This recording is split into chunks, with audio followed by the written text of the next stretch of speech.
Jail जाने के रास्ते में रहते हैं तो स्ट्रेचर पर चढ़ जाते, और जो ही बेल मिलता है तो बगैर व्हील चेयर के दौड़ते हुए जहाज पर चले जाते हैं। जो राजनीति का कायर आदमी है, नाम क्यों नहीं लेते हैं? लॉरेंस बिश्नोई से डरवे नहीं किए और नाम लेने में डर रहे हैं। पप्पू यादव जी, ये राजनीति का जो आप नौटंकी कर रहे हैं ना, आपका चेहरा का कलई खुल चुका है। मैंने उस समय भी कहा था कि राजनीति का भाषाई जल्लाद है, ऐसी भाषा का कोई इस्तेमाल करता है तो भाई ये कैसे प्रमाणित माना जाए जब तक इसका वैज्ञानिक अनुसंधान नहीं हो जाए। भाई कोई आरोप लगा रहा है, वो तीसरा व्यक्ति है, आवेदन देने वाला दूसरा व्यक्ति है। उनका कहना है कि सिटी में जो फर्जी एनकाउंटर हुआ इनका काम है वो फर्जीवाड़ा है। मैं हाई कोर्ट जाऊंगा, सुप्रीम कोर्ट जाऊंगा, मैं सभी मामलों का खुलासा करूंगा। अब तक क्यों नहीं गए, इसका पप्पू यादव जवाब दीजिए। रुपेश हत्याकांड तो आज नहीं हुआ, माननीय न्यायालय में उसका विचारण चला तो आज तक बार्गेनिंग कर रहे थे क्या? गोपाल खेमका में, चाहे पटना सिटी के मामले में, तो जब जेल गए, जहां आप कह रहे हैं हमको प्रताड़ना हुआ, वहीं आपको ज्ञान हुआ। तो जेल में रहिए ज्यादा दिन तक, बहुत सारा ज्ञान आपको हो जाएगा।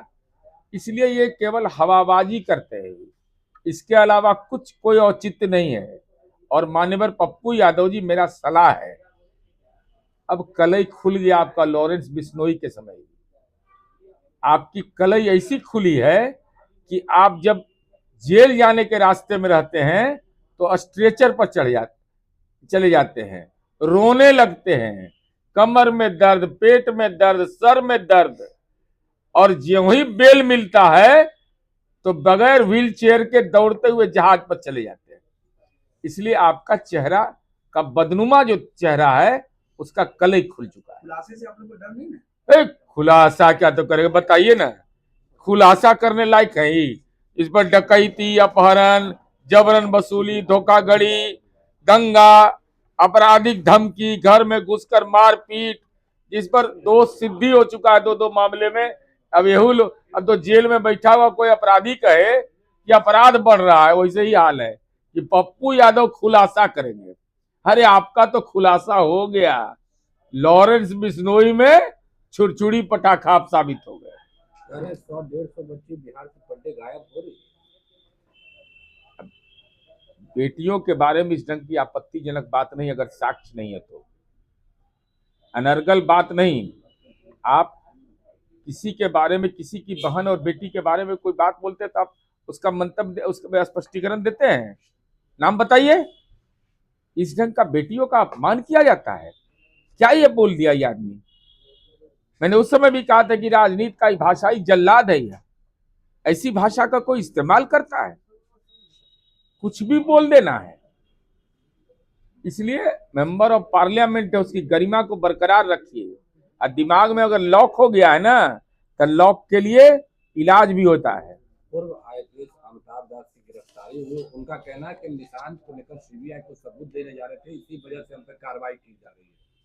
अब तक सबूत देने में कौन रोक रहा था? ट्रेन नहीं चल रहा था, बाई रोड नहीं जा सकते थे दिल्ली, हवाई जहाज नहीं चल रहा था। अरे सच यह है कि पॉलिटिकली मेंटल क्रैक है, यह क्षतिग्रस्त है। तो पूरा पुलिस ने जांच किया इनके सोशल मीडिया प्लेटफॉर्म का, ट्विटर, यूट्यूब, इंस्टाग्राम, फेसबुक, और सारे मामले में जांच करने के बाद जो वैज्ञानिक अनुसंधान आया, उसमें यह नतीजा निकल करके आया कि योजनाबद्ध तरीके से ये दुर्भावनापूर्ण उद्देश्य से ये सब प्रसारित कर रहा है, और झूठे कंटेंट और भ्रम पैदा करना यह अपराध है। अनुसंधान को प्रभावित करने की इसने कोशिश की है। इसलिए अब तो जानकारी मिल गया होगा ना, अब तो यूपीएससी पास आउट है, हालांकि अभी तो बेचारा सस्पेंड है, लेकिन पढ़ैया तो पढ़वे किए होंगे। तो क्रिमिनल मेजर एक्ट्स में पोस्को एक्ट 2012 भी है, तो इसके तहत यह एक संज्ञेय अपराध माना जाता है, कॉग्निजेबल ऑफेंस माना जाता है। इसलिए अब जेल में ज्ञान लीजिए, और इस ढंग का आपत्तिजनक बात किसी के बारे में प्राइम मिनिस्टर के बारे में, किसी राज्य कोई नेता के बारे में, किसी के बारे में कुछ भी बोल देना फ्री होल्ड है क्या?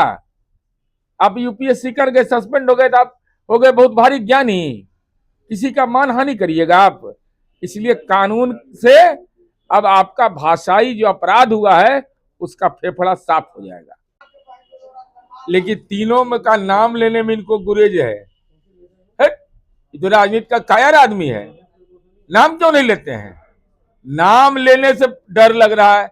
लॉरेंस बिश्नोई इनको धमकी देता है, लॉरेंस बिश्नोई से डरवे नहीं किए और नाम लेने में डर रहे हैं। इसलिए माननीय पप्पू यादव जी, ये राजनीति का जो आप नौटंकी कर रहे हैं ना, आपका चेहरा का कलई खुल चुका है। नीरज जी, सवाल ये है कि उन्होंने 3 बड़े धमाके किए हैं, उनका कहना है कृष्णा नगर थाना का एक मामला है जहां बच्ची गायब होती है, एफआईआर करने जाते हैं, उसके बाद जो थानेदार होते हैं वो कहते हैं कि आपकी बच्ची ऐश मौज करके महीने 2 महीना में वापस लौट जाएगी। रामकृष्णा नगर का मामला कल उद्धृत हुआ, किसी पुलिसकर्मी का नाम नहीं बताया, पद नाम नहीं बताया, कहा कि इस थाने में ऐसी बात कही गई। तो यह सभापति ने इसको गंभीरता से लिया है और चलते सत्र में सरकार इसका जवाब भी देगी। पुलिस वाले का मनोबल बढ़ा हुआ है नीरज जी। नहीं, कोई आरोप लगा दिया, उसका जांच होगा ना, सीसीटीवी कैमरा है ना, कौन व्यक्ति से मिला, कौन व्यक्ति गया। 26 तारीख का डेट है, तो जिस डेट पर पुलिस सारा तथ्यों को जांच करेगी और अगर जांच में जो दोषी पाए जाएंगे वो कानून के जबड़े में फंसेंगे। तो पुलिस वाले ही इस तरह की अगर बातें करेंगे, अरे भाई, ये कैसे प्रमाणित माना जाए जब तक इसका वैज्ञानिक अनुसंधान नहीं हो जाए? भाई, कोई आरोप लगा रहा है, वो तीसरा व्यक्ति है, आवेदन देने वाला दूसरा व्यक्ति है। तो आवेदन किसको दिया, देने के बाद उसने अगर ये मंतव्य दिया है तो आईओ को दिया, थानेदार को दिया, किसने बोला, ये तो पहचान आ जाएगा ना भाई। उस टाइमिंग में टाइमिंग होगा, स्टेशन डायरी होगा, तो सारे तथ्य की जांच तो हो जाने दीजिए। अगर जांच में पकड़े जाएंगे तो उनके ऊपर कठोर कार्रवाई, पकड़े जाएंगे तुरंत लाइन हाजिर। यहाँ तो फंसे कि गए, बचाने वाला कोई रहेगा? अब भाषाई मर्यादा पुलिस बल नहीं रखेगा? पुलिस पब्लिक फ्रेंडली के लिए बार बार ट्रेनिंग दिया जाता है, तो आप शब्दों का इस्तेमाल करिएगा, कि किसी को इजाजत नहीं है। तमसोमा ज्योतिर्गमय गुरुकुल शिक्षा मंदिर संस्थान के साथ बनाए अपना भविष्य। रेगुलर और प्रोफेशनल कोर्सेज, सेकेंडरी और senior secondary courses, law, teachers training courses, pharmacy and nursing के साथ पैरामेडिकल में डायरेक्ट एडमिशन पाए। वेबसाइट विजिट करें या दिए गए नंबर पर कॉल करें। हमारा पता है गुरुकुल शिक्षा मंदिर संस्थान, कल्याण चौक, DS कॉलेज रोड, कटिहार। हमारा वीडियो अगर आपको अच्छा लगा हो तो आप हमारे वीडियो को लाइक करें, शेयर करें और हमारे चैनल को सब्सक्राइब जरूर करें।